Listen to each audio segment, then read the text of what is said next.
राधे राधे दोस्तों, स्वागत है आप सभी का आपके अपने परिवार रीजनिंग सर ऑनलाइन प्लेटफॉर्म पे। दोस्तों, आज की क्लास में अपन परम्यूटेशन और कॉम्बिनेशन, क्रमचय और संचय टॉपिक पढ़ने वाले हैं। परम्यूटेशन और कॉम्बिनेशन की क्लास नंबर अपनी फर्स्ट होगी, तो सबसे पहले एक एक चीज़ बेसिक जानेंगे, एक एक बातों को समझाऊंगा कि इसके अंदर क्या क्या ऐसी चीज़ है जो आपको ध्यान में रखना है, और उसके बाद इसके एमसीक्यू की तरफ चलेंगे। और एक बार आपने इस सेशन को अटेंड कर लिया और जितनी भी क्लासेस मैं इसकी लेकर आपके लिए आ रहा हूँ उन सबको अटेंड कर लिया, तो परम्यूटेशन और कॉम्बिनेशन में आपको कभी कोई दिक्कत नहीं आएंगी। क्लियर है? चलिए सेशन की शुरुआत करते हैं। बढ़िया टॉपिक है, शानदार टॉपिक है, जबरदस्त टॉपिक है। सबसे पहले हम समझते हैं कि सर परम्यूटेशन क्या होता है और कॉम्बिनेशन क्या होता है। इन दोनों के बारे में समझना जरूरी है। जब तक हमें समझ ही नहीं होगी कि कॉम्बिनेशन में करना क्या है, परम्यूटेशन में करना क्या है, तब तक हम कुछ कर नहीं पाएंगे। तो एक चीज का ध्यान देना कि सर कॉम्बिनेशन को अपन हिंदी में तो संचय कहते हैं, और सर कॉम्बिनेशन का मतलब क्या होता है? कॉम्बिनेशन का सिंपल सा मतलब होता है सेलेक्ट करना। क्या करना? सेलेक्ट करना। कॉम्बिनेशन का सिंपल सा मतलब क्या होता है? सेलेक्ट करना। सेलेक्ट करना मतलब क्या सर? चुनना। मतलब क्या सर? चुनना। क्लियर ही बात है। अगर मैं परम्यूटेशन की बात करूं तो हिंदी में तो इसको क्रमचय कहते हैं, लेकिन इसका मतलब क्या होता है? अरेंजमेंट करना। क्या करना सर? अरेंजमेंट करना।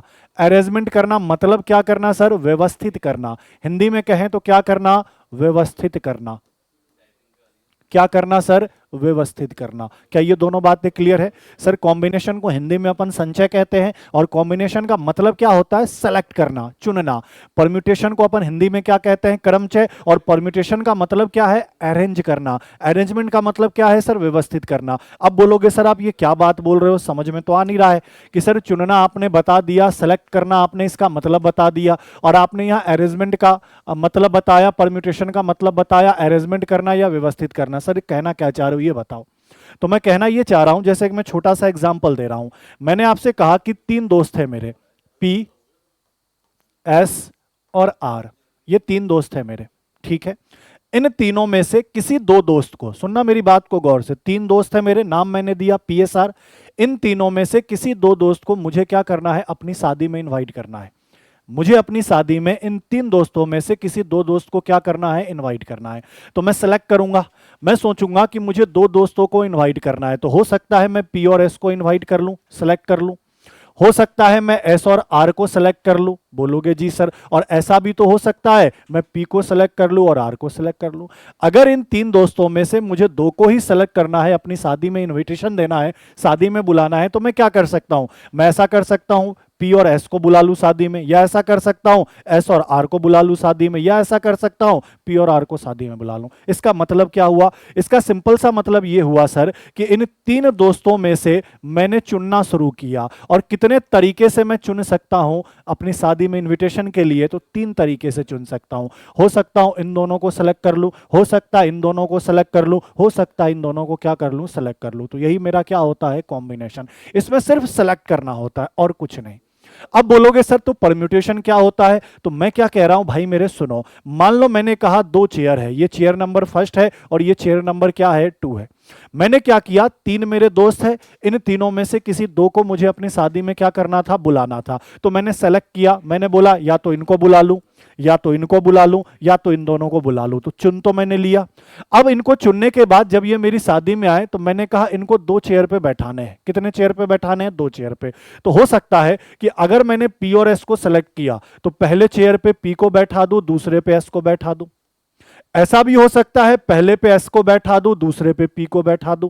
अगर मैं पी और एस को बुलाऊंगा तो हो सकता है पहले चेयर पे पी को बैठाऊं, दूसरे पे एस को बैठाऊं।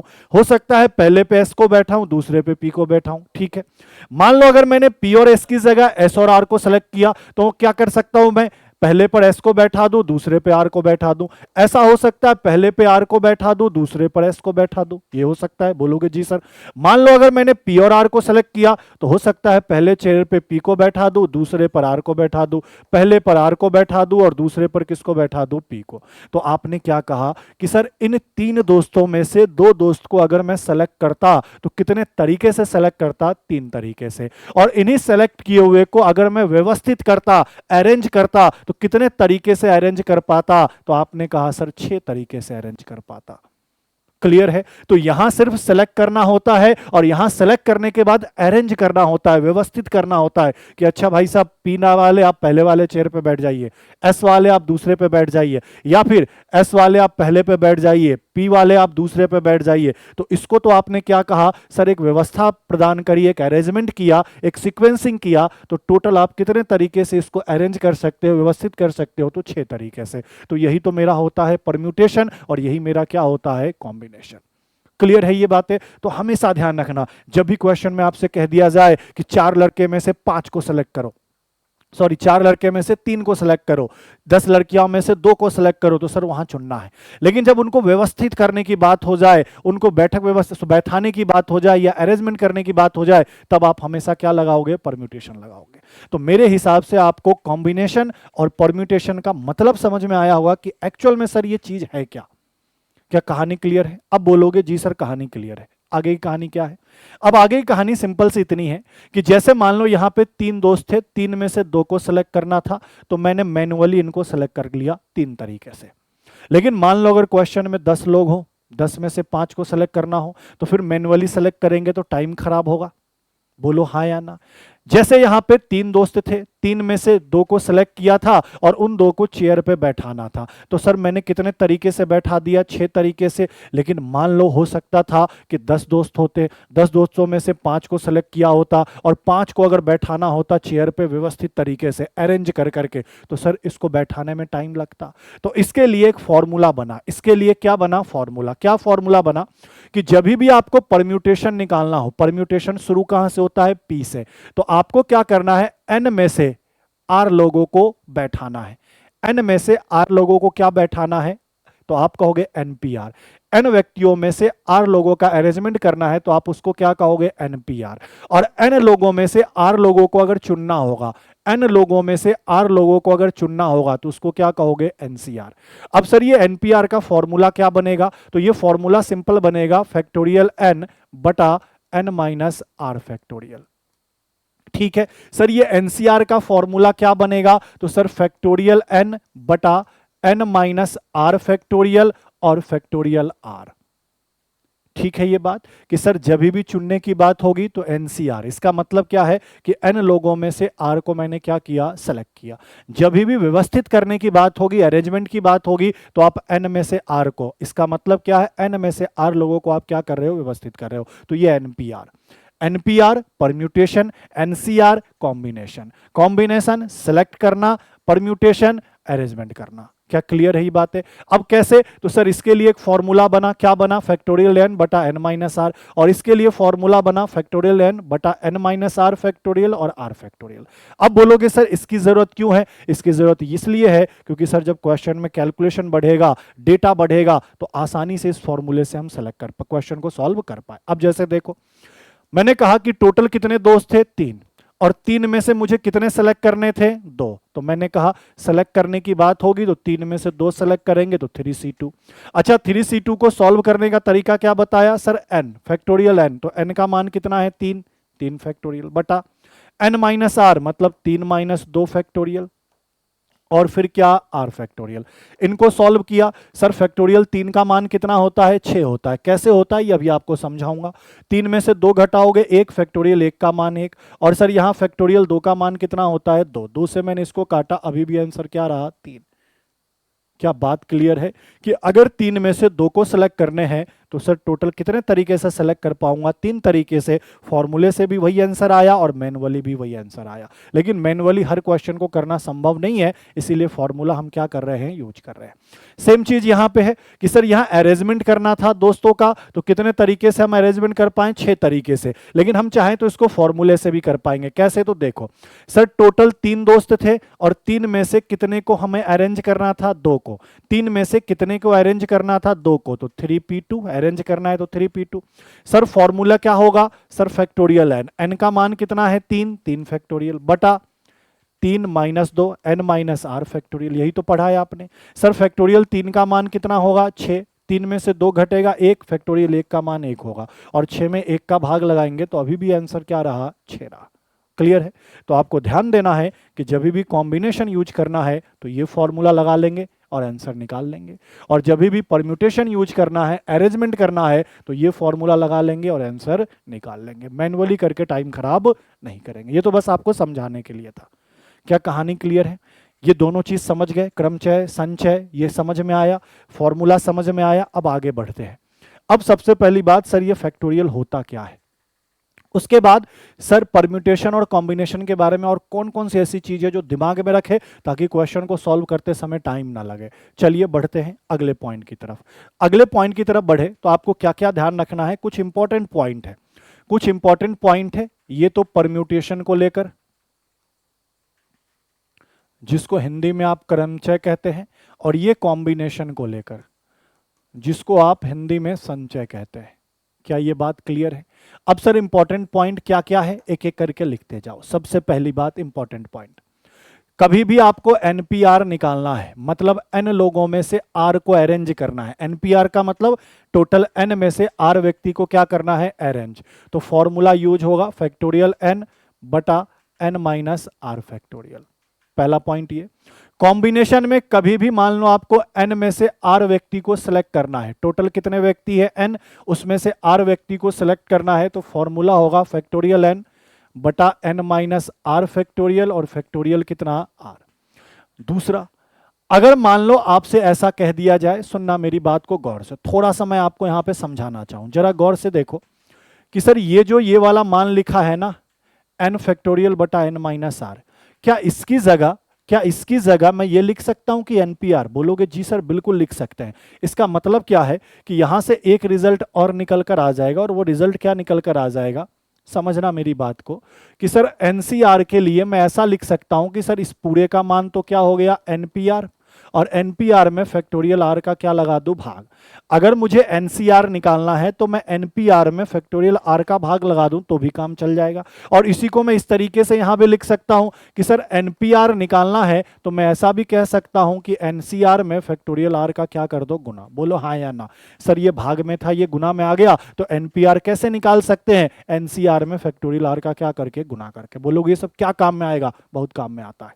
आगे देखो अगला पॉइंट, कभी भी ध्यान रखना, कभी भी NP0 का मान निकालना हो या फिर NC0 का मान निकालना हो तो ये हमेशा एक होगा। निकाल के टाइम खराब नहीं करेंगे, निकालने का तरीका आप जानते हैं, लेकिन निकाल के टाइम खराब नहीं करेंगे। कैसे जानते हैं, सिंपल इस फॉर्मूले में बैठाएंगे, n की जगह n रहने देंगे और r की जगह 0 रख के चलेंगे, तो वैल्यू इसका क्या आएगा, 1। कभी मान लो आपसे ऐसा कह दिया जाए NP1 है और यहां कह दिया जाए NC1 है, आर की जगह क्या ले लिया गया, 1, और यहां भी आर की जगह 1, तो इसका वैल्यू हमेशा क्या होगा सर, n होगा। यह किसके बराबर होगा, n के। कभी आपसे ऐसा कह दिया जाए NPN, मतलब n का और r का दोनों का वैल्यू सेम है, और यहां कह दिया जाए NCN, तो NCN तो 1 हो जाएगा, लेकिन NPR फैक्टोरियल n हो जाएगा। ये ध्यान रखना, इसमें गड़बड़ मत कर देना भैया। यहां n है, ये n है, और ये फैक्टोरियल क्या है, n है। ये 3 बात तो बहुत ही इंपॉर्टेंट है, इसको ध्यान में रखना, इसका यूज करना पड़ेगा बार बार, इसका यूज करना पड़ेगा बार बार। ये सर परम्यूटेशन के अंदर और ये सर कॉम्बिनेशन के अंदर। क्या ये बात ध्यान रख लोगे कि जहां दिखेगा NC0 एक चिपकाओगे, जहां दिखेगा NP0 एक चिपकाओगे, जहां दिखेगा NC1 n लिखोगे, जहां लिखेगा NP1 n लिखोगे, जहां लिखेगा NPN n फैक्टोरियल, जहां लिखेगा NCN उसकी जगह वैल्यू क्या लिखोगे, 1। ये बात ध्यान में रखो। क्लियर है ये बात है? चलो अब अगले पॉइंट पे चलते, बिल्कुल आराम आराम से बेसिक से सब समझ लो, क्योंकि फिर इसके बाद ऐसी क्लास आपको मिलेगी नहीं परम्यूटेशन और कॉम्बिनेशन की। शानदार तरीके से बिल्कुल बेसिक से उठा रहा हूं, एक एक चीज क्लियर करते हुए चाह रहा हूं, बस आप तो पढ़ो और अपने दोस्तों में वीडियो को क्या करो, शेयर करो। अब बात करते हैं सर फैक्टोरियल क्या होता है। अब बात करते हैं सर फैक्टोरियल क्या होता है। बार बार सर आप फैक्टोरियल कह रहे हो। सर फैक्टोरियल को सबसे पहली बात हिंदी में हम कहते हैं क्रम गुणित। अच्छा, इसका चिन्ह क्या क्या होता है, तो सर इस तरीके का अगर चिन्ह हो तो भी फैक्टोरियल है, या फिर इसको इस तरीके से लिख देते हैं तो भी क्या है सर, ये फैक्टोरियल है। एग्जाम्पल के तौर पे मैं बोलूं, तो देखो सर, अगर 2 के आगे ऐसा चिन्ह लग गया तो सर 2 फैक्टोरियल, या फिर 2 के साथ ऐसा लग गया तो ये भी 2 फैक्टोरियल, दोनों फैक्टोरियल ही है। अब आपको करना क्या क्या है, सुनना मेरी बात को। सर फैक्टोरियल का मतलब क्या होता है? सर सिंपल सा मतलब ये है कि अगर मैंने यहां पे लिखा 5, तो ये तो 5 है, लेकिन उसके आगे अगर ये चिन्ह लगा दिया तो ये फैक्टोरियल है। अब सर इस फैक्टोरियल का मतलब क्या होता है? क्रम गुणित। अब क्रम गुणित का मतलब क्रम में गुना तो करना है, लेकिन घटते हुए क्रम में कहां तक? 1 तक। जैसे शुरू कहां से करना है? 5 से। 5 को फिर घटते हुए क्रम में लिखेंगे 4, 3, 2 और कहां? 1। लास्ट कहां तक जाएगा? 1 तक। जैसे मान लो मैंने लिख दिया 7 और इसके आगे लगा दिया फैक्टोरियल, तो इसका मतलब क्या है? 7, 6, 5, 4, 3, 2, 1। समझ रहे हो आप बातों को? जैसे मान लो कल होकर मैंने लिख दिया 8 फैक्टोरियल, तो इसका मतलब क्या है? 8, 7, 6, 5, 4, 3, 2, 1। जैसे मान लो मैंने लिख दिया 3 फैक्टोरियल, तो इसका मतलब क्या है? 3, 2, 1। क्लियर है?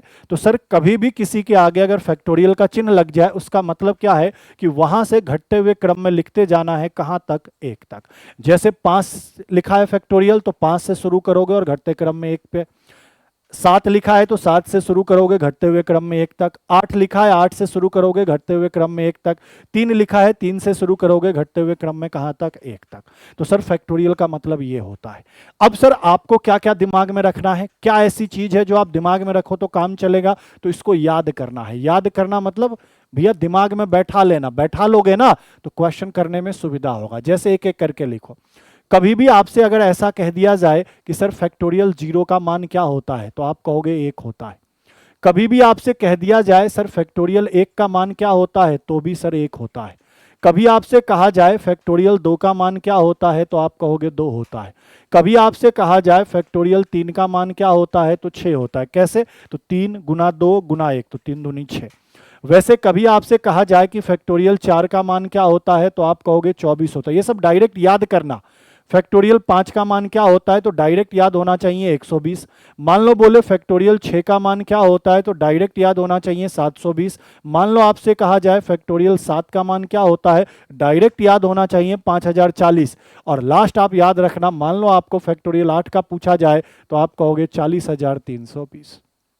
बोलोगे सर यहीं तक क्यों? क्योंकि यहीं तक आपको डेटा बार बार क्वेश्चन के अंदर सॉल्व करने को मिलेगा। तो फैक्टोरियल 0 से लेकर फैक्टोरियल 8 तक का मान रट के दिमाग में बैठा लो। सॉल्व भी कर सकते हैं। कैसे सॉल्व कर सकते हैं? जैसे मान लो मुझे फैक्टोरियल 5 का मान निकालना है, तो 5 गुना 4 गुना 3 गुना 2 गुना 1, तो गुना करो 5 चौका 20, 20 तिया 60, 60 दुना 120। मान लो फैक्टोरियल 7 का मान निकालना है, तो इन सबको गुना करना होगा। करो गुना। तो आपने कहा सर यहां तक तो 120 आएगा, फिर 120 में 6 का गुना करूंगा तो 720 होगा, 720 में 7 का गुना करूंगा तो 5040 आएगा। क्लियर है? तो सर आपको निकालना भी आना चाहिए और डायरेक्ट याद होना चाहिए। डायरेक्ट याद होने से बहुत मजा आएगा आपको क्वेश्चन को सॉल्व करते टाइम। क्यों? क्योंकि वैल्यू याद होगा तो आपको बार बार ये लिखना नहीं पड़ेगा। आप सीधा वैल्यू लिखेंगे, काटापीटी करेंगे, आंसर लिखेंगे। क्या बात क्लियर है? क्या ये कहानी समझ में आया कि सर फैक्टोरियल का मतलब क्या होता है? क्रम गुणित कहते हैं। और क्रम गुणित का मतलब क्या होता है, ये चीज आप समझ गए। एक छोटी सी बात और ध्यान रखना, यहीं लिख देता हूं कि कभी भी मान लो मैंने आपसे कहा कि सर फैक्टोरियल n, तो फैक्टोरियल n को मैं ऐसा भी लिख सकता हूं n गुना n-1 फैक्टोरियल। बोलोगे सर ये क्या लिख दिया आपने? हालांकि पहले तो इसको हाईलाइट कर देता हूं कि ये सारी बातें आपको क्या होनी चाहिए दिमाग में। ये तो अलग से दिमाग में रखना, और बाकी ये वाली बातें,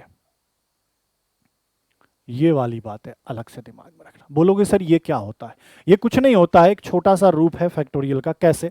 तो देखो भाई मेरे, अगर मान लो कल होकर मैंने ऐसा लिखा कि फैक्टोरियल 5, तो क्या मैं इसको ऐसा लिख सकता हूं 5 गुना 4 फैक्टोरियल? बोलोगे जी सर यही तो लिखा है कि सर फैक्टोरियल n को मैं लिख सकता हूं n गुना n-1 फैक्टोरियल। ये बात मैंने लिखी अभी। तो बोलोगे सर कैसे? तो सोच के देखो, सर फैक्टोरियल 5 का मतलब यही तो लिखता, 5 गुना 4 गुना 3 गुना 2 गुना 1। अब आप सोच के देखो कि 4 3 2 1, इनको अगर मैं गुना करूंगा तो ये कुछ नहीं, फैक्टोरियल 4 का ही तो मान है। और यहां मेरे पास कितना आ गया? 5। तो इसका मतलब क्या है कि कभी भी आपको ऐसा लिखा जाए फैक्टोरियल 7, तो आप अपने हिसाब से लिख सकते हो 7 गुना 6। बोलो हाँ या ना? कभी लिख दिया जाए फैक्टोरियल 9, तो आप अपनी सुविधा के अनुसार लिख सकते हो 9 गुना 8 फैक्टोरियल। अब बोलोगे सर क्या मैं इसको ऐसा लिख सकता हूं, तो ऐसा भी लिख सकते हो, 9 गुना 8 गुना 7, अब इसके बाद क्या बचा 6, तो 6 फैक्टोरियल। अपनी सुविधा के अनुसार इसको तोड़ते जाना है। कैसे, तो एक एक कम करके चलते जाओ, 9 से गए 8, 8 से गए 7, अब 7 के बाद लिखने की जरूरत नहीं है तो डायरेक्ट लिख दो 6 फैक्टोरियल, क्योंकि इसका मतलब ही हुआ 6 गुना 5 गुना 4 गुना 3 गुना 2 गुना 1। जैसे मान लो कल होकर लिखा हो 10 फैक्टोरियल, तो इसको मैं अपनी सुविधा के अनुसार ऐसा लिख सकता हूं 10 गुना 9 फैक्टोरियल। अगर मुझे क्वेश्चन में जरूरत पड़ेगी इसको इस तरीके से लिखने की 10 गुना 9 गुना 8 गुना 7 गुना 6, मुझे जरूरत पड़ेगा इस तरीके से, तो ये सारी बातें क्या है, सेम है। मैं ये कह रहा हूं कि जो भी यहां पे n का मान दिया है वो लिख दो, उससे एक कम करके फैक्टोरियल लगा दो, या फिर उससे भी एक कम कर दो, जैसे 10 गुना 9, मेरा मन है यहां फैक्टोरियल लगाने का तो 8 फैक्टोरियल रोक दो, मेरा मन है यहां लगाने का तो यहां लगा दो, मेरा मन यहां है तो यहां लगा दो, मेरा मन यहां है तो यहां लगा दो। मन नहीं, ये तो क्वेश्चन बताएगा कि कितना आप तोड़ के चल लो तो काम बन जाए। तो ये वाली बात भी आप क्या करेंगे, ध्यान में रखेंगे। क्या बोलो भाई, बात क्लियर है? अब इसी पे कैलकुलेशन सीखो, अब इसी पे क्या सीखो, कैलकुलेशन सीखो। कैलकुलेशन क्या, तो सुनना मेरी बात को गौर से। कई बार आपके पास ऐसा होगा, जैसे मान लो मैंने कह दिया कि 10 फैक्टोरियल में 8 फैक्टोरियल का भाग लगाओ, आएगा? क्वेश्चन सॉल्व करोगे ना, क्वेश्चन वैसन तो कराया नहीं, लेकिन पहले ही बता रहा हूं क्या क्या आएगा, ध्यान में पहले से रखो ताकि वहां पे दिक्कत ना आए। क्लियर है भाई? तो भैया मैं इसको क्या सोच सकता हूं कि सर 10 गुना 9 लिख दूं और इधर 8 फैक्टोरियल आएगा, और नीचे भी 8 फैक्टोरियल है ही, तो 8 फैक्टोरियल से 8 फैक्टोरियल कट जाएगा, आंसर कितना होगा, 90। अब एक बात, वो तो एक बच्चा तो क्या करेगा, पूरा लिखेगा 8 गुना 9 गुना 8 9 सॉरी 10 9 8 7 कहाँ तक, 1 तक, फिर इसको लिखेगा 1 तक, फिर काटेगा और फिर गुना करेगा, टाइम खराब होगा। आपको क्या करना है, नीचे 8 है तो भैया 8 तक जाना है और रुक जाना है, उसके बाद गुना करके लिख देना है। इससे भी आसान और क्या कर सकते हो, तो इससे भी आसान और ये कर सकते हो, जैसे मान लो 12 फैक्टोरियल है और नीचे 9 फैक्टोरियल है, तो पता है नीचे 9 फैक्टोरियल है तो सर 9 पे जाते कट जाएगा, तो बचेगा क्या मेरे पास, 12 गुना 11 गुना 10, यही तो बचेगा, क्योंकि इसके बाद 9 आएगा, 9 से 9 कट जाएगा, तो मैं डायरेक्ट कह दूंगा 132 पे 1 0, क्योंकि पता है ना कि 10 के बाद 9 आएगा तो 9 से 9 कट जाएगा। क्लियर है? तो ऐसा कैलकुलेशन मिलेगा। मान लो कल होकर ऐसा मिल जाए कि सर ऊपर 10 फैक्टोरियल दे दे, नीचे 8 फैक्टोरियल दे दे और बोले 2 फैक्टोरियल दे दे, हो सकता है 2 2 फैक्टोरियल से भाग लगवा ले।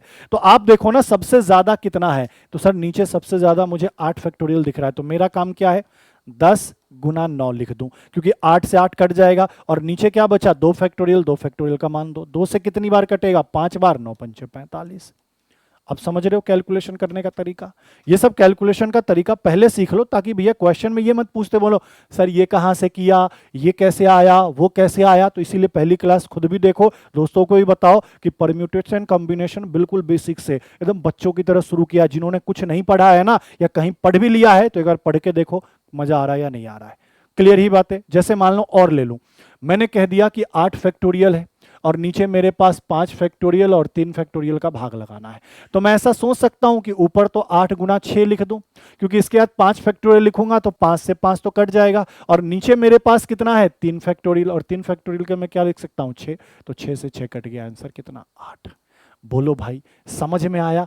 आप इसको ऐसे सॉल्व करते तो कितना टाइम खराब होता, आप लिखते 8, सॉरी थोड़ा सा सही कर लो, गड़बड़ कर दिया ना हमने, 8 गुना 7 और गुना क्या 6, और उसके बाद फिर क्या लिखते 5 फैक्टोरियल, और नीचे भी कितना था 5 फैक्टोरियल, तो 5 से 5 कट जाता, तो ये टाइम ही तो खराब करते हैं। इसीलिए मैंने क्या कहा, टाइम खराब नहीं करना, हमें क्या करना देखना है।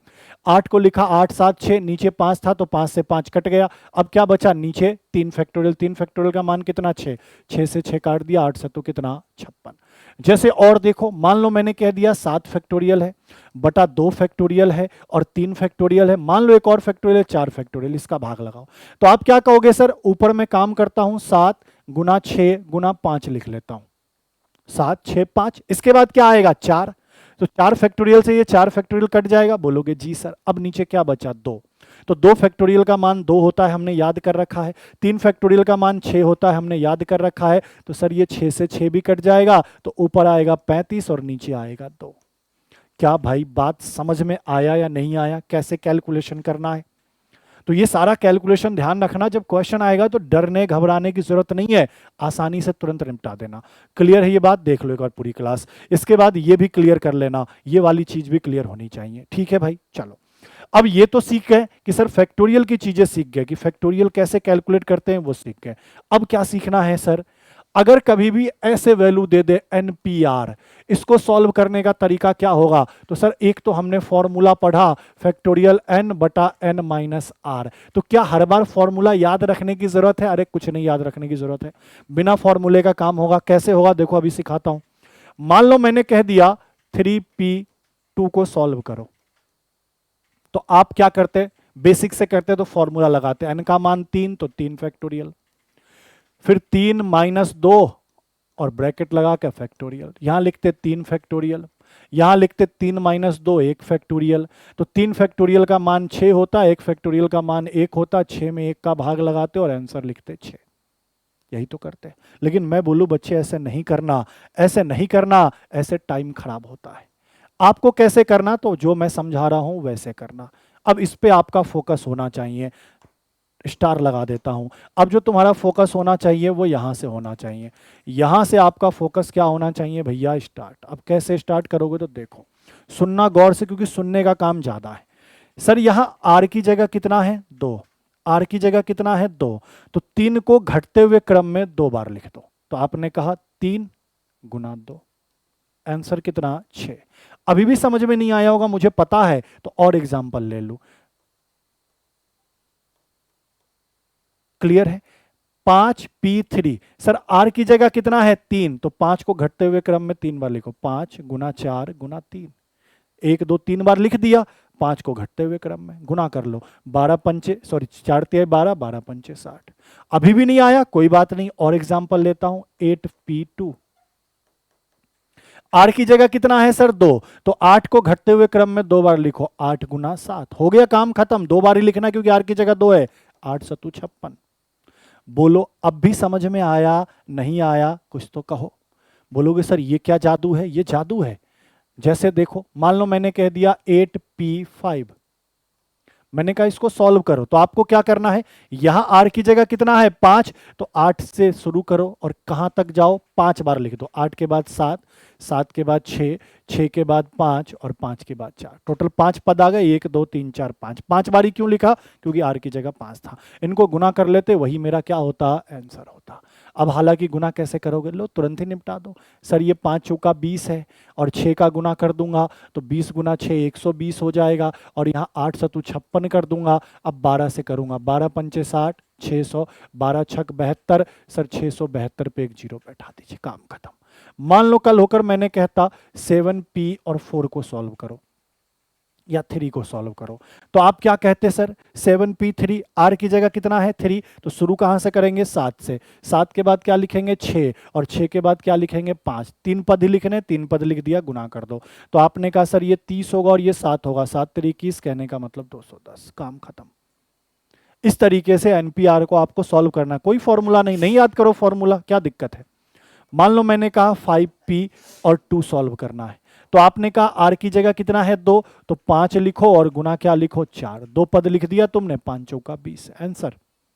अब इन सबको तुम इससे भी करते तो भी वही आता, और डायरेक्ट कर रहे हो तो भी वही आता। तो क्या तुमको एनपीआर निकालना आया? भैया एनपीआर निकालने का ये तरीका है, ये ध्यान में रखना, ये ध्यान में रखना। अभी भी नहीं समझ में आया तो एक आध दो एग्जांपल और चिपका देता हूं, क्या दिक्कत है? मैंने कहा 8p और 3 निकालो, तो आपने कहा सर 8 लिखूंगा, 7 लिखूंगा और 6 लिखूंगा, रुक जाऊंगा, क्यों? क्योंकि आर की जगह 3 है तो 3 बार ही लिखना है। तो आपने कहा सर 8 छक 48, 48 में 7 का गुना, तो सर 8 सतु 56, 5 28 और 5 33। और देख लो, मान लो कल होकर मैंने कह दिया 10p3 लिखो, तो तुम क्या कहोगे? 10 से शुरू करूंगा, फिर 9 लिखूंगा, फिर 8 लिखूंगा और अब रुक जाऊंगा क्योंकि आर की जगह कितना है? 3। तो मैंने कहा 9 8 72 पे एक जीरो बैठा दो। कल होकर मान लो मैंने कहा 11p और 4 लिखो, तो आप कहोगे 11 लिखूंगा, फिर 10 लिखूंगा, एक कम करके, फिर 9 लिखूंगा और फिर 8 लिखूंगा और अब रुकूंगा, क्यों? क्योंकि आर की जगह 4 है। चलिए सर सॉल्व कर लेते हैं। सर यहाँ तो 110 होगा और यहाँ 9 8 72 होगा, 72 में 11 का गुना करेंगे 2, 9 7 और ये 0। क्या कहानी अब क्लियर है? एक और एग्जांपल देख लो ताकि भैया मजा आ जाए तुम्हें। 6p4 सॉल्व करना है, तो सर मैं लिखूंगा 6, 6 के बाद 5, 5 के बाद 4 और 4 के बाद 3। अब यहीं रुकूंगा, क्यों? क्योंकि आर का मान 4 है तो 4 ही पद लिखना होगा। चलिए सर 6 पंचे 30 और 4 तिहाई 12, 12 तिहाई कितना? 36, 360। ठीक है, तो फॉर्मूला का झंझट खत्म। याद है तो भी करो, याद है ना तब भी इसी तरीके से करो, ये तरीका बेस्ट है। ठीक है, क्योंकि तुम फॉर्मूले में फालतू बैठाते, जैसे इसी को बैठाते, लिखते सर फैक्टोरियल 5, फिर 5 - 2 फैक्टोरियल 3, फिर यहाँ लिखते इसका मान 120, फिर इसका मान लिखते 6, फिर 6 से काटते तुम 20 बार, आंसर वही आता। ठीक है, तो फॉर्मूले का चक्कर मत रखो, डायरेक्ट भैया ये तरीका ध्यान रखो कि एनपीआर सॉल्व करने का तरीका ये होता है। क्या ये कहानी क्लियर है? जी सर, अगर ये क्लियर है तो आगे बढ़ते हैं, लेकिन भैया अपने दोस्तों में वीडियो को शेयर जरूर कर देना, करना आपका फर्ज है। एनसीआर निकालना सीखते हैं सर, फॉर्मूला हमने क्या सीखा है, फैक्टोरियल एन बटा एन माइनस आर फैक्टोरियल और गुना आर फैक्टोरियल, ये तो फॉर्मूला पढ़ा है। लेकिन क्या फॉर्मूले की जरूरत है? बिल्कुल जरूरत नहीं है भाई मेरे, बिल्कुल जरूरत नहीं है। कैसे? तो समझाते हैं ना, मैं यहीं पे हूं, आप समझो, आपको समझाने के लिए ही आया हूं। 3C2 सॉल्व करना है, तो आप कहते हैं फॉर्मूले के हिसाब से n का मान 3, 3 फैक्टोरियल, 3 - 2 फिर फैक्टोरियल, फिर 2 फैक्टोरियल। तो मैं कहता इधर तो 3 फैक्टोरियल, मैं कहता 3 में से 2 घटा 1 फैक्टोरियल, और मैं कहता 2 फैक्टोरियल। सर 3 फैक्टोरियल का मान कितना होता है? 6, 1 फैक्टोरियल का मान 1 और 2 फैक्टोरियल का मान 2, तो 2 से काटते और आंसर कितना आता? 3। ये तो फॉर्मूले से, लेकिन क्या आप ऐसे करोगे? नहीं भैया, हम तो कैसे करेंगे, स्टार लगा देते हैं पहले, क्योंकि स्टार वाली बात है, ये 5 स्टार वाली बात है। अब 5 स्टार वाली बात है तो भैया 5 स्टार तरीका भी देखो। सर हमारा तरीका क्या होता? सर 3C2 निकालना है, अब कॉम्बिनेशन निकालना है। क्या निकालना है? कॉम्बिनेशन। तो कॉम्बिनेशन के लिए क्या करेंगे? सर अभी थोड़ी देर पहले मैंने आपको परम्यूटेशन निकालना सिखाया। अरे बोलो, परम्यूटेशन निकालना सिखाया, डायरेक्ट बोलोगे जी सर। तो परम्यूटेशन लगाकर, परम्यूटेशन निकालकर उसमें फैक्टोरियल आर का भाग लगा देंगे। क्या बोल रहा हूं मैं?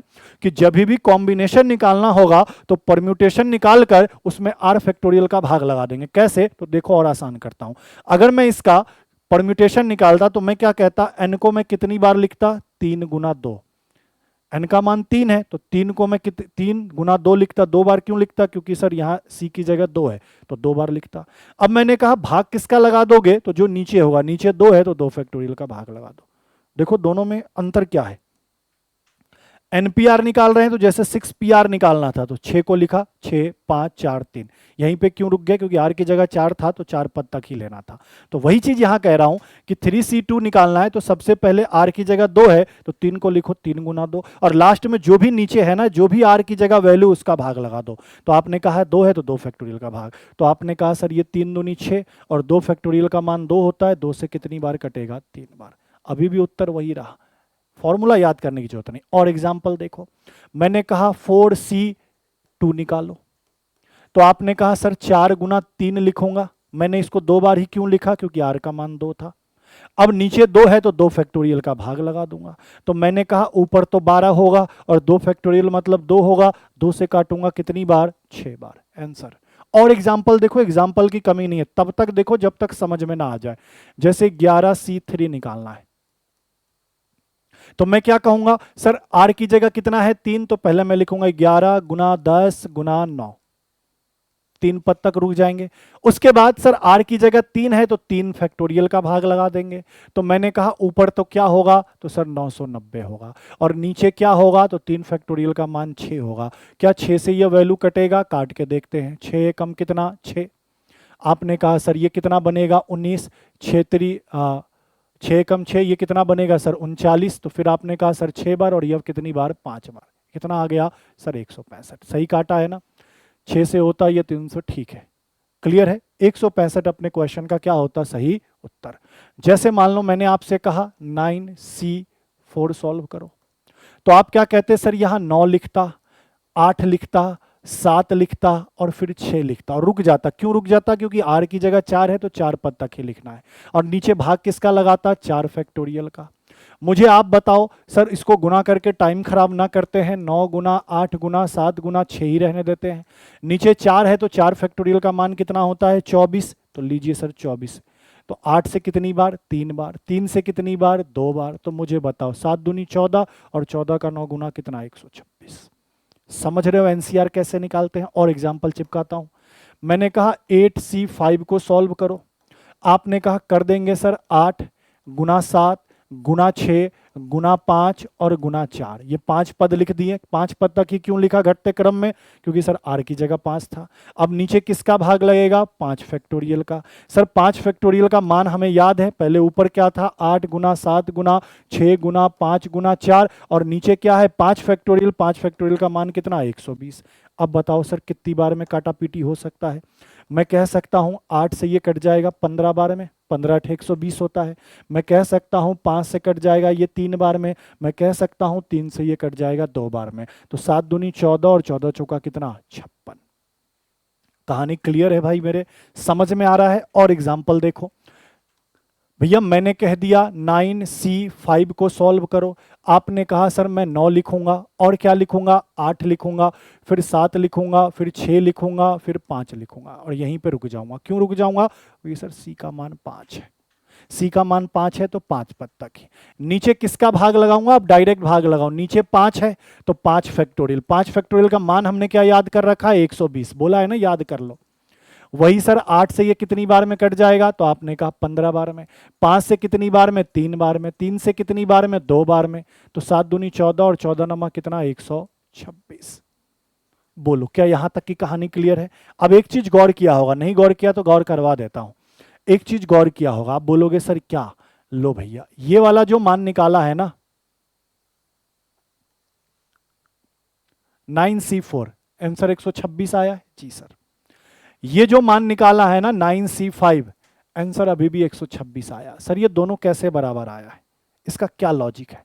तो सर इसका एक बड़ा बेसिक्स और शानदार सा लॉजिक है। लॉजिक क्या है ये ध्यान रखना। कई बार ऐसा होगा, अब यहां से चीजों को समझना। जैसे मान लो तुमको एनसीआर दिया होगा, तो तुम चाहो तो इसको इस तरीके से भी सॉल्व कर सकते हो, NCN-R। ये दोनों बातें क्या है भैया? सेम है। ब्रैकेट में इसको बंद कर देता हूं। ब्रैकेट किधर है भैया? यहां है ब्रैकेट, और ये हरे वाले कलर से इसको ब्रैकेट में बंद कर देता हूं। बोलोगे सर ये क्या चीज है? अभी समझा देते हैं ये क्या चीज है। ये कहानी है। क्या कहानी है? तो देखो मैं इसको समझाने का प्रयास कर रहा हूं। जैसे मान लो मैंने आपसे अभी अभी थोड़ी देर पहले कहा 9C5 सॉल्व करो, या फिर मैं कहता 9CN-R, तो 9 में से 5 घटाओगे 4, सॉल्व करो। दोनों का आंसर क्या आएगा? सेम आएगा। और आया भी था ऊपर कितना? 126। क्लियर है? अब बोलोगे सर ऐसा क्यों करे? ऐसा इसलिए करे गुना भाग से बचने के लिए। कैसे? तो जैसे मान लो कल होकर मैंने यहां पर लिखा, अब एग्जांपल समझना, मैंने लिखा 8C7 सॉल्व करो। सोचना, तो भैया अगर इसको सॉल्व करना होता तो मैं लिखता 8 गुना 6 गुना 5 गुना 4 गुना 3 गुना 2 गुना 1। बताओ 1 2 3 4 5 6 7, 7 वैल्यू लिखता, क्योंकि आर का मान कितना था? 7 था। फिर मैं कहता सर इसमें भाग लगता फैक्टोरियल 7 का। बोलो हाँ या ना? जब मैं इनको सॉल्व करता तो मैं कहता 8 गुना 6 गुना 5 गुना 4। अच्छा एक चीज यहां पे हमने मिस्टेक कर दिया ना, 8 के बाद 7 आएगा ना, क्योंकि घटते हुए क्रम में लिखना है ना। 8 गुना 7 गुना 6 गुना 5 गुना 4 गुना 3 और गुना 2, 7 पद हो गए। 1 2 3 4 5 6 7। ठीक है, भाग किसका लगता है? सर फैक्टोरियल 7 का। बोलो हाँ या ना? तो आपने कहा जैसे सर ये 8 है तो 8 रहने देते हैं। क्या सर 2 से, जैसे यहां देखो 7 6 5 4 3 2, इसका मान और फैक्टोरियल 7 का मान सेम आएगा। बोलोगे जी सर कैसे? कि सर इनको भी अगर मैं गुना करूंगा तो 5040 ही आएगा, और नीचे फैक्टोरियल 7 है तो 5040 ही आएगा। तो इससे इसको काट दिया और आंसर क्या कहा? 8 का। कैलकुलेशन करना पड़ा। लेकिन अगर इसी को मैं ऐसे सॉल्व कर लेता 8C1 कर सकता था ना। 8C7 है तो मैंने कहा इसमें से इसको घटा दो, कितना लिख दो? 1। अब इसको मैं सॉल्व करता तो क्या कहता? सिर्फ 8 ही तो लिखता, क्योंकि r की जगह 1 है तो सिर्फ 8 आता, एक पद आता, और नीचे 1 है तो फैक्टोरियल 1 का मान 1 होता और भाग लगाता, तो अभी भी आंसर क्या होता? 8 होता। जैसे और कोई दूसरा एग्जाम्पल लेके समझाता हूं। जैसे देखो भाई एग्जाम्पल बहुत है, टेंशन फ्री रहो। जैसे मान लो मैंने यहां पे कह दिया कि भैया तुम 5C, या फिर मैं कहूं 11C9 सॉल्व करो। अब देखो कितना मजा आएगा तुमको। तुम कहते सर 11 लिखता, फिर 10 लिखता, फिर 9 लिखता, फिर 8 लिखता, फिर 7 लिखता, फिर 6 लिखता, फिर 5 लिखता, पद भी काउंट करो 3 4 5 6 7, फिर ये 8वां पद और फिर ये 9वां पद। ऐसे ही तो लिखता, क्योंकि आर की जगह 9 था तो घटते हुए क्रम में 9 पद ले लेता, 1 2 3 4 5 6 7 8 9, और नीचे में भाग किसका लगाता, तो मैं कहता फैक्टोरियल 9 का, क्योंकि आर की जगह 9 है तो फैक्टोरियल 9 का।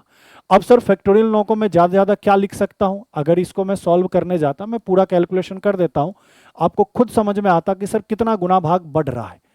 7 गुना 6 गुना 5 गुना 4 और गुना कितना 3।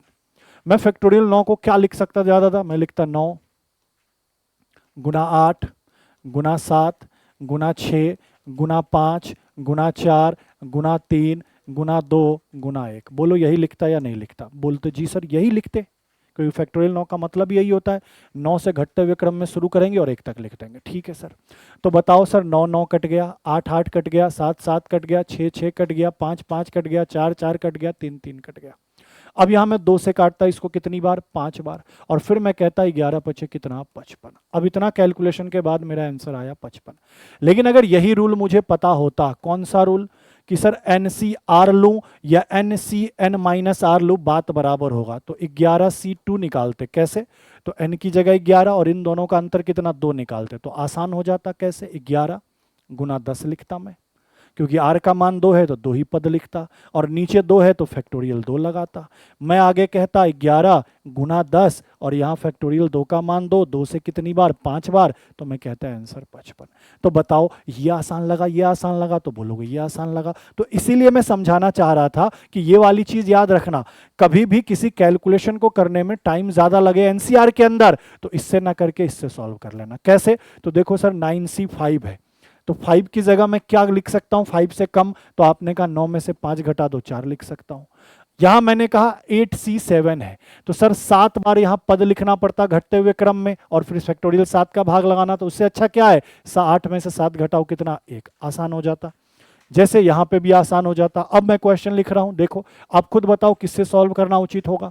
कल होकर मैंने लिख दिया 12C9, इसको सॉल्व करना चाहोगे या फिर आप इसको सॉल्व करना चाहोगे 12C3 को, बोलोगे सर 12C3 सॉल्व करें ना, क्योंकि 12C9 करेंगे तो 12 गुना 11 गुना 10 ऐसे करते करते पहले 9 पद लिखने पड़ेंगे, फिर फैक्टोरियल 9 का भाग लगाना पड़ेगा, तब आंसर आएगा। उससे अच्छा है ना कि 12 लिखो, इन दोनों का अंतर 3 है, इससे सॉल्व कर दो और दोनों से आंसर सेम रहेगा। तो यहाँ 12 गुना 11 गुना 10, बोलो जी सर। अब नीचे कितना है 3, तो 3 फैक्टोरियल का मान कितना होता है 6, 6 से काट दो 2 बार, आंसर कितना भैया 220। क्या भाई समझ पा रहे हो, एक एक बेसिक खोल के रख रहा हूं ताकि आपको फॉर्मूले की जरूरत ना पड़े, बिना फॉर्मूले के तुम उड़ा दो, क्योंकि आगे क्वेश्चन में कुछ नहीं करना, क्वेश्चन में एनसीआर निकालना है, एनपीआर निकालना है। पढ़ना है पहले क्वेश्चन को कि सर अरेंज करना है या सेलेक्ट करना, बोलोगे सर ये कैसे पता चलेगा, तो भैया क्वेश्चन पढ़ेंगे, पढ़ने के बाद उसको पढ़ते ही समझ में आएगा कि चुनना है या अरेंज करना है। चुनना है तो एनसीआर लगाएंगे, अरेंज करना है तो एनपीआर लगाएंगे, और एनपीआर या तो फॉर्मूले से करो या जो मैंने बताया वो करो, और मैंने जो बताया उससे करो, उससे ज्यादा आसान होगा। एनसीआर का भी यही काम है। और एग्जाम्पल दे देता हूं इसके 2-4, फिर अपन आगे बढ़ेंगे। जैसे मान लो मैंने कह दिया कि 15C और 14 को सॉल्व करना है, बताओ 14 की जगह मैं 13 कर देता हूं, अब इसको सॉल्व करो, कोई करते रह जाएगा टाइम खराब। आप क्या करते सर, आप 15C2 सॉल्व कर लेते, क्योंकि दोनों से हमें पता है कि आंसर क्या रहेगा, सेम रहेगा। ठीक है भाई, इनको घटाया 2 आया, ठीक है, तो मैं क्या लिखता 15 और गुना क्या लिखता 14, आर का मान 2 है तो 2 ही पद तक लिखता, फैक्टोरियल 2 का मान 2 होता है, 2 से काटता 7 बार में, 15 सते 105 आंसर। और भैया इसको सॉल्व करने बैठते ना 15C13 को, तो लिखते 15 14 13 12 11 10 9 8 ऐसे करके कहाँ तक 13 पद तक, फिर फैक्टोरियल 13 का भाग लगाते, फिर काटा पीटी करते, फिर गुना करके आंसर यही आता। और देखो जैसे मान लो मैंने लिख दिया 10C8, तो इसको सॉल्व करो या 10C2 को सॉल्व करो, बात क्या है सर, बराबर है। NCR सॉल्व करो या NCN-R सॉल्व करो, बात बराबर है। तो इससे सॉल्व करते तो क्या लिखते 10 गुना 9, और नीचे 2 है तो 2 फैक्टोरियल का भाग, 2 से 5 बार, आंसर कितना 45। और देखो भाई घबराओ नहीं, जैसे मान लो मैंने कह दिया 16C और 13 को सॉल्व करो, या फिर आप इसी में 16C3 सॉल्व करते, दोनों बात क्या होता सेम। एनसीआर सॉल्व करूं या एनसीएन माइनस आर सॉल्व करूं, आंसर क्या रहेगा भाई, सेम रहेगा। चलिए करिए।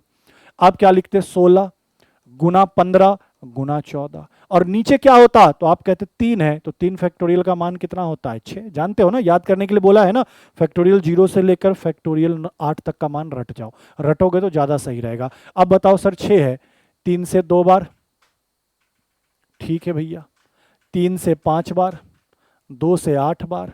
अब बताओ क्या होगा, 8 पंचो 40 और 14 चौका 56, 560।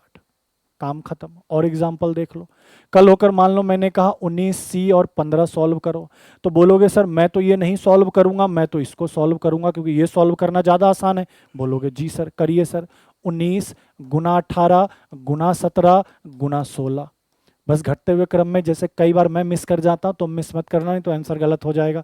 नीचे कितना है, 4, 4 का मतलब फैक्टोरियल 4, और फैक्टोरियल 4 का मान हमने क्या याद कर रखा है, 24। ये 24 कहां से आया, समझ में आ गया ना, कि सर r की जगह 4 है और 4 फैक्टोरियल का मान 24 हमने याद किया है। चलिए सर कुछ काटापीटी हो रहा है तो काट देते हैं। देखिए ना सर, 6 से ये 2 बार, 6 से ये 3 बार, सॉरी 4 बार ना, गलत ही काट दिया मैंने भी। 6 का पहारा 3 बार, 6 3 18, और ये 6 चौका कितना 24, और 4 से इसको काट दूंगा कितनी बार, 4 बार। तो बताओ ये 19 तिया 57 और ये 17 चौका 68, कर दीजिए गुना। सर 8 सतु 56, 5 8 पंचे 40 और 5 45, 7 छक 42, 4 6 पंचे 30 और 4 34, 6 7 8 3। गुना भाग एक बार आप अपना चेक कर लीजिएगा, लेकिन कहानी इतनी ही होगी। तो बताओ भाई समझ में आया, मैंने जितना भी आज की क्लास में समझाया है आपको, समझ में आया जितना भी मैंने आपको आज की क्लास में समझाया है। एक एक चीज बेसिक से शुरू किया है, एक एक चीज बेसिक से समझाया। फॉर्मूले में क्या क्या इंपॉर्टेंट बातें हैं ये ध्यान रखना, ये काम आएगा आगे चल के। फिर उसके बाद फैक्टोरियल का मतलब समझा और बोला ये याद करना, मतलब भैया याद करना, क्योंकि पेपर में टाइम बचाना है हमें। फिर उसके बाद ये वाली चीजें समझाई, फिर ये कैसे इस तरीके से भाग लगाना है ये हमने सीखा। उसके बाद एनपीआर बिना फॉर्मूले के कैसे निकालना है ये सिखाया आपको।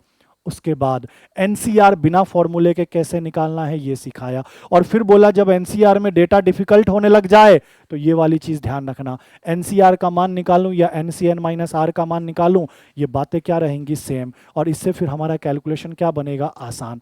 तो बताओ भाई परम्यूटेशन के बारे में और कॉम्बिनेशन के बारे में इतनी जो बेसिक बात है वो क्लियर है, ठीक है। अब सबसे पहले शुरुआत करेंगे परम्यूटेशन के क्वेश्चन से। अब एमसीक्यू ही तो बचा, अब सबसे पहले परम्यूटेशन के क्वेश्चन को सॉल्व करेंगे, फिर कॉम्बिनेशन के क्वेश्चन की तरफ चलेंगे, ठीक है भाई मेरे। चलिए शुरुआत करते हैं क्वेश्चंस की। देखिए क्वेश्चन नंबर पहला क्या कह रहा है सर, 12p2 का मान ज्ञात करें। आपसे कह रहा है 12p2, p का मतलब परम्यूटेशन करना है। आपने क्या सीखा है बिना फॉर्मूले का, सर 12 गुना 11 लिख दूंगा और आंसर लिख दूंगा 132। कोई कुछ बोलेगा नहीं, आ गया आंसर। कैसे, तो सर अभी सिखाया कि नीचे 2 है तो मतलब इसको 2 पद तक घटते हुए क्रम में लिखना है, तो 12 गुना 11। अगले को देखो सर 10p4 सॉल्व करना है, परम्यूटेशन सॉल्व करना है, तो क्या करना है, नीचे 4 है तो इसको घटते हुए क्रम में कहां तक लिख देंगे, यहां तक लिख देंगे। बोलो बात खत्म। 10 गुना 9 गुना 8 गुना 7 घटते हुए क्रम में। सर सॉल्व कर देते हैं। सर ये तो 90 होगा और ये 8 सतु कितना होगा, 56 होगा। सर एक जीरो तो आएगा ही, 9 छक कितना होगा 54, 5 9 पंचे 45 और 5 50 हो जाएगा, 50 40, 50 40 कहाँ है, ऑप्शन नंबर सी। ठीक है भाई, कोई फॉर्मूले की जरूरत नहीं है। अगले को देखो, अब देखो ये कितना मस्त शानदार सा क्वेश्चन आपके सामने है।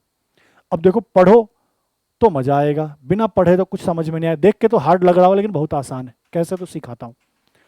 क्या कह रहा है, एक अल्फाबेट लॉक में 3 चक्र होते हैं। एक अल्फाबेट लॉक है, जैसे आपके ट्रॉली बैग होता है ना, ट्रॉली बैग में लॉक होता है, जैसे 3 लॉक होता है जिसमें 0 से 9 तक नंबरिंग रहता है, वैसा ही 3 लॉक है, लिखा है ना 3 चक्र है। हर चक्र पर क्या गुदा हुआ है, 0 से लेकर कहां तक, 9 तक। अब याद आ रहा होगा, रिलेट कर रहे होगे ट्रॉली बैग से। ट्रॉली बैग पे 0 से 9 तक लिखा होता है, हालांकि आपका कोड 000 होता है लेकिन कोड को चेंज भी कर सकते हैं, तो वैसे ही तीनों पे 0 से 9 तक लिखा है। आगे क्या कह रहा है, लॉक खोलने के लिए कुल कितने संभावित अरेंजमेंट हो सकते हैं। मतलब तुमको उसका लॉक पता ही नहीं है, मान लो तुम भूल गए, तो सर उस लॉक को खोलने के कितने कोड बन सकते हैं ये आपको बताना है। वही आपको अरेंज करके बताना है। और क्या बताना है, और कोई व्यक्ति कितने तरीके से लॉक खोलने में असफल हो सकता है, तो फिक्स है एक ही उसका लॉक होगा, कोई ना कोई एक ही कोड होगा।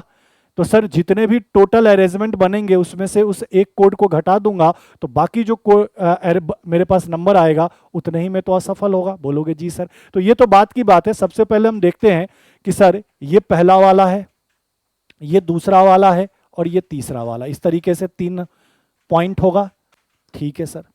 इस पहले वाले पर 0 लिखा होगा, 1 2 3 4 5 6 7 8 9 होगा। इस दूसरे वाले पे भी 0 से 9 तक होगा, इस तीसरे वाले पे भी 0 से 9 तक होगा। मतलब क्या क्या लिखा होगा, 0 1 2 3 4 5 6 7 8 9, यही तो लिखा होगा। इसका मतलब क्या है कि सर इस पहले का कोड, सुनना बात को गौर से, इस पहले का कोड इन 10 में से कुछ भी हो सकता है। बोलोगे जी सर, बात तो गलत नहीं है। हो सकता है इसका कोड 0 हो, 1 हो, 2 हो, तुमको तो पता नहीं है ना, तो इन 10 में से कुछ भी हो सकता है। बोलोगे जी सर ये बात सही है। अब दूसरे वाले पे आते हैं। सर दूसरे वाले पे भी यही लिखा है, तो ऐसा हो सकता है कि इस 10 में से कोई भी कोड हो सकता है, दूसरे का भी। तीसरे पे भी यही लिखा है, तो सर तीसरे में भी इस 10 में से भी कोई कोड हो सकता है। इसका मतलब कि टोटल कोड की संभावना कितनी बनेगी, कितने तरीके से अरेंज कर सकते हो, तो 10 गुना 10 गुना 10, कहने का मतलब 1000। टोटल कितने कोड बन जाएंगे सर, 1000 कोड बन जाएंगे। कितने कोड बन जाएंगे, 1000। मतलब तुम जब 1000 बार ट्राई करोगे ना, तब जाकर तुमको सही कोड मिलेगा। ठीक है ये बात। अब हमसे क्या कहा, कोई व्यक्ति कितने तरीके से लॉक में असफल हो सकता है, तो भैया आप बताओ, सफल होने के लिए तो भैया एक ही कोड चाहिए। अगर मुझे पता चल जाए कि इनका एग्जैक्ट कोड क्या है, तो सफल होने के लिए तो भैया एक ही अटेम्प्ट काफी है।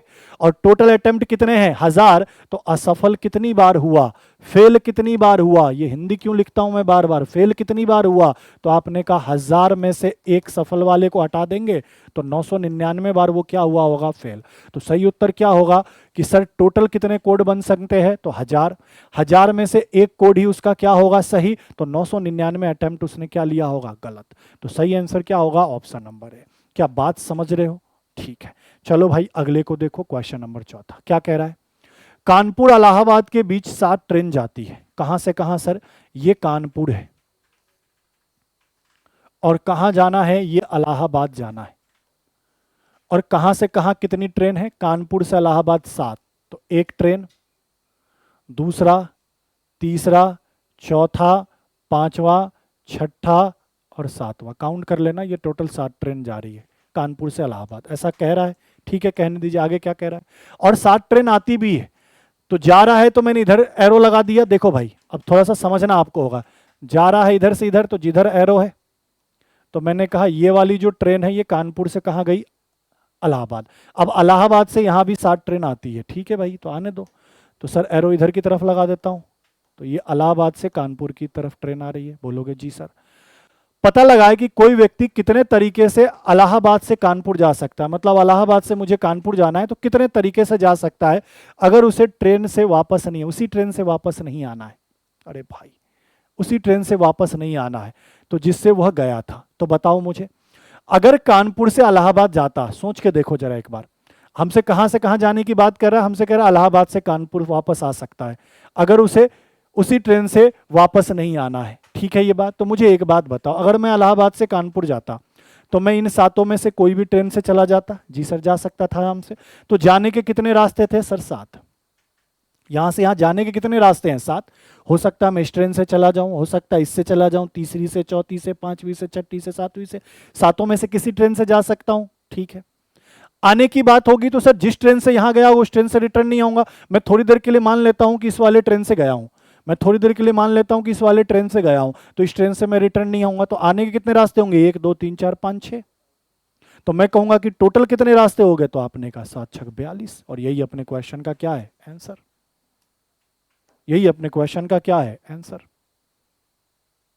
क्लियर है, गया इन 7 में से किसी भी ट्रेन से जा सकता, तो जाने के 7 रास्ते थे, और या नहीं, और आने के कितने रास्ते हैं, 6। तो हमेशा ध्यान रखना, जब भी एंड की बात हो जाए, जिसको हिंदी में और कहते हो, तो गुना का प्रयोग करते हैं। और जब भी और की बात हो जाए जिसको हिंदी में या कहते हो तो प्लस का प्रयोग होता है। ये भी बहुत इंपॉर्टेंट बात है।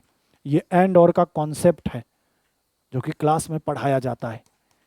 ठीक है, ये बात, ये वाली बात भी आपको क्या करनी है, ध्यान रखनी है। ठीक है, ये कहानी समझ गए, कोई दिक्कत नहीं आया होगा। चलिए भाई बढ़ते हैं अगले क्वेश्चन में, 5वें में। क्या कह रहा है, गंगा किनारे 10 नाव है। गंगा किनारे कितनी नाव है, 10। एक यात्री को नदी की दूसरी ओर जाना है। तो मान लो एक नदी का छोर ये और एक नदी का छोर ये। ऐसे मैंने नदी का छोर बना लिया, तुम कैसे भी समझ लो। एक नदी का छोर ये, एक छोर ये, ठीक है। और वापस आना है, मतलब यहां से यहां जाना और यहां से यहां आना है। वह कितने तरीके से ऐसा कर सकता है अगर उसे उसी नाव से वापस नहीं आना हो। तो सर पिछले क्वेश्चन की तरह ही बन गया। कैसे बन गया, तो देखो सर, यहां से यहां जाने के लिए कितने नाव है, 10। 1 2 3 4 5 6 7 8 9 और ये 10। सर यहां से यहां इस किनारे से, किनारे नंबर फर्स्ट से किनारे नंबर 2 तक जाने के 10 नाव है। बोलो, जिस नाव से वो इधर गया होगा उस नाव से रिटर्न नहीं आएगा। तो सर यहां से यहां जाने के कितने रास्ते हैं, 10 रास्ते हैं। और रिटर्न आने की बात करें तो मान लो इससे गया होगा तो इससे रिटर्न नहीं आएगा, तो फिर रिटर्न आने के तो यही 9 रास्ते बचेंगे, यही 9 नाव बचेगा। बोलोगे जी सर, तो 9 का गुना कर दो, कितना हो गया, 90। काम खत्म। कि जाने के 10 रास्ते, वापस आने के 9 रास्ते। जाने के लिए 10 नाव और वापस आने के लिए 9 नाव, क्योंकि क्वेश्चन में कहा है कि जिस नाव से जाएगा उस नाव से वापस नहीं आएगा। तो जब भी और लग जाए तो गुना लगा के और गुना कर दो। आपने कहा 90। क्या बात क्लियर है। ये दोनों जो क्वेश्चन था ना, ये चौथा और ये 5वां, ये एंड वाले कॉन्सेप्ट पे था। एंड और एक कॉन्सेप्ट और भी होता है। ठीक है, आगे बढ़ो, अगले को देखो। क्या कह रहा है कि 1 2 3 4 5 6 7 8 9, ये 9 अंक है टोटल। ठीक है, अंकों से 1000 और 10,000 के बीच में कितनी संख्या बनाई जा सकती है, कितने तरीके से इसको अरेंज किया जा सकता है अगर पुनरावृत्ति ना की जाए। देखो ये चीज लिखा है कि अंकों का रिपीटेशन नहीं किया जाए। अगर ये नहीं लिखा होता ना तो आप अंकों को रिपीट करने के लिए फ्री थे। क्लियर है ये बातें। अब मुझे एक बात बताओ, 1000 से 10,000 के बीच में कितनी संख्याएं होंगी। तो आप कहोगे सर 1000 से 10,000 के बीच में कह रहा है, तो शुरू कहां से होगा, 1001 से, और एंड कहां पे होगा, 9999 पे। पहले तो ये बताओ, ये वाली बात समझ में हो गई कि सर स्टार्ट तो यहां से होगा और एंड यहां पे होगा, क्योंकि 10,000 से 1000 के बीच में बोल रहा है कितनी संख्याएं बनाई जा सकती है। बोलो जी सर। अब बोलोगे सर 1001 से 9099 तक टोटल कितने अंकों की संख्या बनेगी। तो सर जितनी भी संख्या बनेगी सब 4 अंकों की बनेगी। सर 1001 से 999 तक मैं कितनी भी संख्या लिख दूं सभी 4 अंकों की संख्या होगी। इसका मतलब समझ में आ गया कि हमें जो 4 अंकों की संख्या बनानी है, कितने अंकों की संख्या बनानी है, 4 अंकों की। और 4 अंकों का कितने तरीके से हम कितनी संख्याएं बना सकते हैं ये आपको बताना एक तरीके से। ठीक है ना, चलिए कैसे तो बताओ। सर मुझे पता है इन 4 अंकों में हम यही 9 अंक रख सकते हैं, इस 4 स्थान पे हम यही 9 अंक रख सकते हैं। जैसे पहला स्थान पे, इस पहले स्थान पे इन 9 में से मैं कोई भी अंक रख सकता हूं। बोलोगे जी सर। हो सकता है ये 9 से शुरू हो सकता है ये 8 से शुरू हो सकता है ये 7 से शुरू हो सकता है ये 6 से शुरू हो सकता है ये 5 से शुरू हो सकता है ये 4 से शुरू हो सकता है ये 3 से शुरू हो सकता है ये 2 से शुरू और हो सकता है ये 1 से शुरू हो। किसी से भी शुरू कर सकते हैं, क्योंकि शुरुआत हमें क्या करनी है, 1001 से।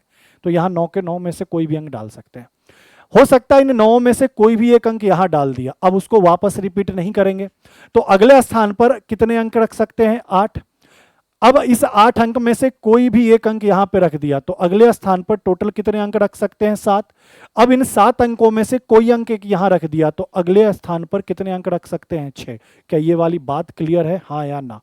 सर अंकों का रिपीटेशन नहीं करना, इसका मतलब क्या है कि सर टोटल कितने अंक रख सकता हूं, पहले स्थान पे 9 अंक। हो सकता है यहाँ 1 रखूं, 2 रखूं, 3 रखूं, 4 रखूं, 5 6 7 8 9 कुछ भी रख सकता हूं। तो 9 तरीके से मैं इस स्थान को फिल कर सकता हूं। बोलोगे जी सर। 9 में से कोई भी एक अंक यहां रख दिया तो अब बचेंगे कितने अंक, 8। तो 8 अंक यहां रखोगे। फिर 8 में से कोई एक अंक यहां रख दिए तो बचेंगे कितने, 7। 7 अंक यहां रखोगे। और 7 में से कोई एक अंक यहां रख दिया तो बचे कितने, 6। 6 अंक यहां रखोगे। इसका मतलब टोटल कितनी संख्याएं बन सकती है, तो सर इनका गुना कर दीजिए। सर इनको गुना करूंगा, 9 8 कितना, 72। और 7 छक कितना 42। लीजिए सर गुना कर देते हैं। सर इतना तो पता है कि इसका इकाई 2, इसका इकाई 2, 2 दूनी 4 और इकाई पे 4 यही आ रहा है, तो गुना करने पर यही आना चाहिए। चाहे तो हम चेक भी कर सकते हैं, 72 गुना 42 कर दीजिए। सर 2 दूनी 4, 7 दूनी 14, 4 दूनी 8 और 7 चौका 28। तो देखो आ गया क्या 4, आपने कहा 2, 0 और 3। तो टोटल कितनी संख्याएं होंगी 4 अंकों की 1001 से और 999 तक? तो आपने कहा 3024। क्या भैया बात क्लियर है? ये बात क्लियर है, जहां अंकों का रिपीटेशन नहीं लेना है। अगर कहता कि अंकों का रिपीटेशन करना है, जैसे यहां नहीं लिखा होता ना कि अंकों की पुनरावृत्ति नहीं करनी है, ऐसा लिखा नहीं होता, तब मैं कहता यहां 9 में से कोई भी अंक, अगली बार भी 9 में से कोई भी अंक, अगली बार भी 9 में से भी कोई अंक और अगली बार भी 9 में से कोई अंक। तो 9 गुना 9 गुना 9 गुना 9 मेरा क्या होता है आंसर। ठीक है, तो कुछ भी ना कहा जाए क्वेश्चन में तो अंकों का रिपीटेशन करो, और अगर लिख दिया जाए कि नहीं करो तो फिर आपको करना नहीं है। क्या बात क्लियर है? बोलोगे जी सर। एक और देखो ऐसा ही, एक और देखो ऐसा ही, क्वेश्चन नंबर कौन सा 7। अब देखो क्वेश्चन नंबर 7 क्या कह रहा है कि सर यहां पे टोटल मेरे पास 1 से 9 तक अंक दिए गए, 9 अंक दिए गए। अंकों से कितनी संख्या बनाई जा सकती है जब अंकों को दोहराने की अनुमति नहीं है, मतलब अंकों का रिपीटेशन अलाउड नहीं है।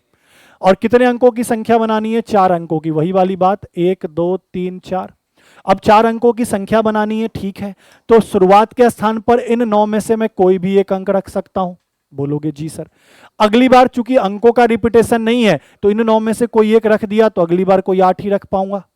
8 में से कोई एक रख दिया तो अगली बार 7 में से कोई एक रख पाऊंगा, और 7 में से कोई एक रख दिया तो अगली बार 6 ही रख पाऊंगा। और इनको गुना करूंगा तो अब भी आंसर कितना आएगा? 3024 आएगा। लेकिन अगर यही कहता ना कि रिपीटेशन अलाउड है, देखो मैं यहां लिख भी देता हूं, अगर यही कहता ना कि रिपीटेशन अलाउड है, अगर यही कहता ना कि रिपीटेशन अलाउड है, तो इस केस में आंसर क्या होता? इस केस में अगर मुझे 4 अंकों की संख्या बनानी होती तो मैं कहता यहां 9 में से कोई भी अंक लिख सकता हूं, 1 2 3 4 5 6 7 8 9।